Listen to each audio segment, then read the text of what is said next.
Hello বন্ধুরা, কেমন আছো? আশা করি ভালো আছো, সুস্থ আছো। আমরাও খুব ভালো আছি। এটা কি বলো তো? এটা হচ্ছে মধু আর তুলসী পাতা। ছেলেকে তো মধু আর তুলসী পাতা খাওয়াবো। সেই জন্য সকাল সকালেই না তুলসী পাতা তুলে সেটা থেকে রস বার করে মধুর সঙ্গে মিশিয়ে একটু গরম করে নিয়েছি। তারপরে কিন্তু ছেলেকে খাইয়ে দিয়েছিলাম। তারপরে দেখো আমি সকালে উঠেই তো কাঁচা কুচোগুলো করে নিয়েছিলাম, কিন্তু সেগুলো মেলা হয়নি। মনে হচ্ছে দেখেছো কত সুন্দর রোদ উঠেছে। হ্যাঁ, রোদটা খুবই সুন্দর, কিন্তু জানো তো যেই বেলা 12টা বাজছে আর তোমার হচ্ছে রোদটা একদম পড়ে যাচ্ছে, তখন আর রোদই দেখা যাচ্ছে না। আর এই যে মোটামুটি জিনিসগুলো যদি সকালে উঠে না না কাচি তাহলে কিন্তু শুকোবে না। সেই জন্য কিন্তু সকাল সকালে কেচে নেওয়া। একজন ধার্মিক আর সাংসারিক হাউসওয়াইফ হিসেবে আমার কিন্তু এই ঠান্ডার সময়েও সকাল থেকেই শুরু হয়েছে গৃহকর্ম। কী করবো বলো, ছোটো বাচ্চা আছে, নাহলে কিন্তু না শুকোলে অসুবিধা হবে। বিশেষ করে কাঁথাগুলো বড় বড় বেশি কাঁথা নেই, জানো তো, 2-3টে আছে। এবার সেটা তো রাতে রোজই লেগে যায়। সেই জন্য আমাকে সকাল সকাল উঠে কাচতে হয়। আর আজ যেহেতু বৃহস্পতিবার, সেই জন্য তো একটু তাড়াটা বেশিই আছে। দেখো আমার বাগানের যে বেগুন হয়েছে দেখলে যেন চোখ জুড়িয়ে যায়। কত আর বলবো বলো বাহারি বেগুনের কথা। তো অনেকগুলো দেখলাম বেগুন হয়েছে, তুলবো তুলবো করে তোলা হচ্ছে না। তো ছেলে বেগুন তুলতে এসেছিলো, আমি ভাবলাম বেগুনগুলো তুলে নিই। জানো তো ওই ছোটো ছোটো বেগুনগুলো যেগুলো সামনে থেকে দেখা যায় সেগুলো রোজই তুলে ফেলে, দিয়ে আমার কাছে নিয়ে যাবে রান্নাঘরে, দিয়ে মাকে বলবে মা মা আমার বেগুন ভাজা।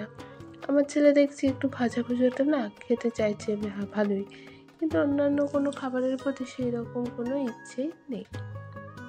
এই যে বেগুন কতগুলো তুলে নিয়েছি, এইগুলো না বেগনি বানাবো ভাবছি, তুলে ফ্রিজে রেখে দেবো। আজ আর বানাবো না, আজ সেরকম প্ল্যান নেই। কী বলতো, আজকে আগে থেকেই ভেবে রেখেছিলাম কী কী রান্না করব। শীতকালে পাঁচমিশালি রান্না করে খেতে কিন্তু খুবই ভালো লাগে। শীতকাল মানে খাওয়া দাওয়ার তো একটু বাহার থাকবেই বলো তো। গরমে যেরকম হেভি খাবার খেলে একটু ভয় থাকে গ্যাস হয়ে যাওয়ার, কিন্তু শীতকালে তো কোনো ব্যাপার থাকে না। সেই জন্য দাবারের একটু তোড়জোড়টা বেশিই বলতে পারো। তো দেখো আমি এখন কিন্তু শিমগুলো ভেজে নিচ্ছি। এই যে শিম, তারপর হচ্ছে বেগুন, আলু, তোমার হচ্ছে মূলো, এইসব শাক, পালং শাক, আর হচ্ছে বাঁধাকপি দিয়ে বড়ি টড়ি দিয়ে একটা তরকারি করব। আর ডাল, হাজব্যান্ড আজকে একবার খাবে, আমি দুবার। আর তার সঙ্গে ভাজাভুজো করে নেব, তাতেই কিন্তু বেশ জমে যাবে। কি বলতো, আমার তো যেদিন মানে হাজব্যান্ড থাকে না বা ও একবার খায়, সেই জন্য আমার নিজের জন্য বাহারি রান্না করতে একদম পছন্দ হয় না। একটু কি বলো, সেই আলসেমি করে একটা তরকারি আর ডাল টাল বানিয়ে দিয়েই কাটিয়ে দিই।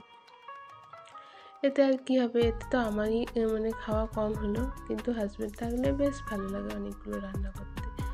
দেখো আমি কিন্তু 2 রকমের ডাল নিয়ে নিয়েছি, মুগ ডাল আর হচ্ছে মটর ডাল।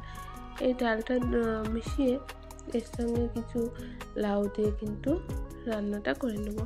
বেশ ভালো লাগে জানো তো, শীতের দিন টমেটো, গাজর বলছি, ধনেপাতা, এইসব দিয়ে একটু ডাল বানিয়ে গরম গরম খারাপ লাগে না। কিন্তু আজকে দেখো ছেলের জন্য একটু আলু ভাজাও বানিয়ে দিয়েছি, কারণ আজ তো নিরামিষ। একটু নিরামিষের দিন ও যদি আলু ভাজা পায় তাহলে আর কিছু বলে না, না হলে মাছ ডিম এইসব কথা কিন্তু বলতেই থাকে। ছোটো হলে কি হবে বলো তো, ও কিন্তু বোঝে খাবার দেখলে মাছ বা ডিম এই কথা বলতে হবে।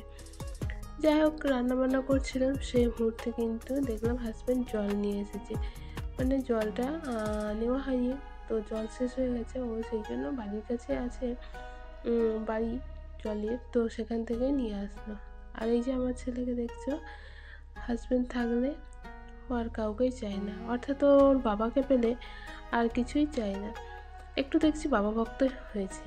কি বলতো, আমার মনে হয় প্রত্যেকটা বাচ্চাই মায়ের প্রতি একটু বেশি বিরক্ত, কারণ মা যে ওদের সব কাজে বাধা দেয়, আর বাবারা কিন্তু কোনো কিছুতেই বাধা দেয় না। আসলে বাবারা তো বাড়িতেই থাকে না, সেই কয়েক ঘন্টা থাকে, তার মধ্যে এসে ছেলের সঙ্গে একটু খেলাধুলো এইসব করতে থাকে।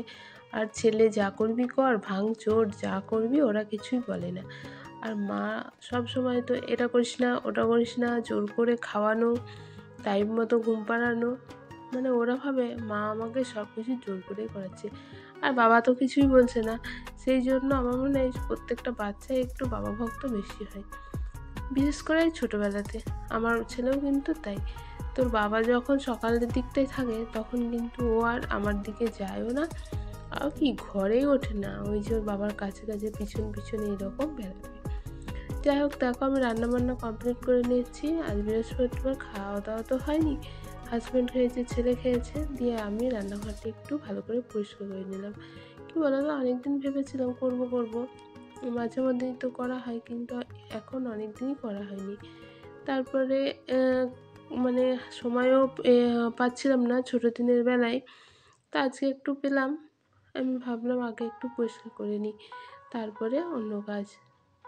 আজ একটু পুজোও আছে ধরো, সেটার জন্য একটু চাপটা বাড়তি বলতে পারো।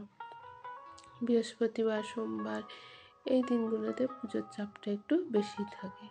আমি এবার কিন্তু স্নান টান করে সোজা চলে যাব ঠাকুর ঘরে, কারণ অনেকটাই বেলা হয়ে গেছে জানো, এখন প্রায় 11:30 মতো বেজে গেছে। তারপরে দেখো আমি বাসনগুলো আগেই নামিয়ে গেছিলাম মাজবো বলে, তো মাজা হয়নি, এখন কিন্তু মেজে নেব। আর এদিকে ঠাকুর ঘরটা মুছেও নিয়েছি। আমার কিন্তু এখনও স্নানটা হয়নি জানো তো, বাসনগুলো মেজে তারপরে কিন্তু স্নানটা করব। এই যে বাসনগুলো আগে নামিয়ে গেছিলাম, মাজা হয়নি, তো স্নান করতে যাওয়ার সময় আমার সে কথাটা মনে পড়লো, তাই তাড়াতাড়ি ভাবলাম আগে বাসনগুলো ভালো করে মেজে নিই, তারপরেই স্নানটা করবো। এ দেখেছো, এখন এই যে 12টা বেজে গেছে, একদম রোদ চলে গেছে, মনে হচ্ছে যেন একদম মানে সন্ধ্যে সন্ধ্যে হয়ে আসছে। প্রতিদিনই দেখছি এরকম ঘটনাই ঘটছে। তারপরে দেখো এই অপরাজিত ফুলটার অবস্থা, ফুলটা না ঠিক মতো ফুটছেই না এত ঠান্ডাতে। আর গাছে তো ফুল নেই বললেই চলে, একটা কি দুটো, যদিও আমাদের খুব একটা অসুবিধা হচ্ছে না, কারণ হচ্ছে গাঁদা ফুলের অভাব নেই সেই জন্য। তো যেহেতু শিব ঠাকুর আছে, তো একটু তার প্রিয় ফুল যদি না দেওয়া হয় কেমন লাগে বলো তো, সেই জন্য এই ফুলগুলোকেই তুলছি আর কি। আর এদিকে দেখো এই গাছটাতেও একদম ফুল নেই, কয়েকটা মাত্র ফুল আছে, সব ফুল আস্তে আস্তে কমে যাচ্ছে। সবার একটা সময় আছে, সময় পেরিয়ে গেলে কেউ আর কিন্তু কিছুই দিতে পারবে না, সেই রকম ব্যাপার আর কি। এতে চলে এসেছি পুজো করতে। দেখো অনেকগুলো গাঁদা ফুল দিয়ে ঠাকুরগুলোকে ভালো করে সাজিয়ে নিয়েছি।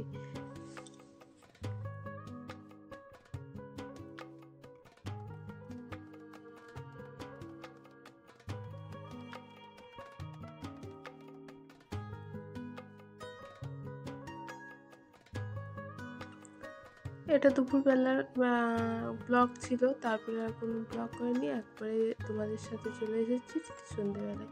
সন্ধ্যেও ঠিক না, এই রাত 8টা এই মাঝামাঝি সময়ে ছেলেকে খাইয়ে দিয়ে ঘুম পাড়িয়ে দিয়েছি। তারপরে আমিও হালকা কিছু টিফিন করে নিয়েছিলাম। এবার কিন্তু চলে এসেছি রুটি বানাতে। যেহেতু প্রতিদিনই রুটি খাওয়া হয়, তো এটা একটা বড় কাজ রাতে বলতে পারো। ভাত হলে বসিয়ে দিলেই হয়ে যায়, কিন্তু রোজই আমাকে রুটি বানাতে হয়। না, এই যে হাজব্যান্ডের জন্য একটু ছানা করে নিয়েছি, যেহেতু একদম দুধ পছন্দ করে না তাই। আর এদিকে আমার আর আমার ছেলে দুধটাও চাল দিয়ে নিয়েছি। তো বন্ধুরা, আজকের মতো আমার ব্লগটা এখানেই শেষ করলাম, আশা করি তোমাদের ভালো লাগবে। টাটা, দেখা হচ্ছে নেক্সট ব্লগে।